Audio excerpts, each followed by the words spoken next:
Sir middle class जो है वो शायद इस बजट से पहले प्रधानमंत्री को सपोर्ट करता था।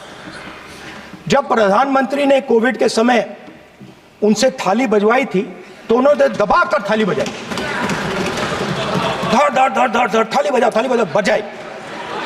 हमें अजीब लगा, मगर प्रधानमंत्री ने मिडिल क्लास को ऑर्डर दिया तो मिडिल क्लास ने थाली बजाई।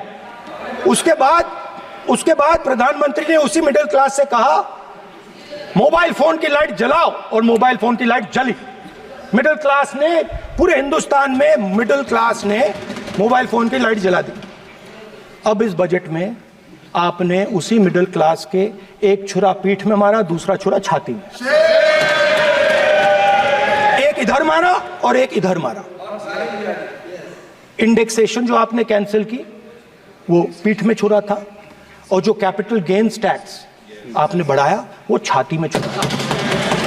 आपने long term capital gains tax को 10% से 12.5% किया, यहां छाती मारी, यहां छुरी मारी, और शॉर्ट टर्म को 15 से 20% छुरी मारी। दुख की बात है, मगर इसमें एक इंडिया गठबंधन के लिए एक हिडन बेनिफिट है। मिडिल क्लास अब आपको छोड़ने जा रही है और इस साइड आ रही है।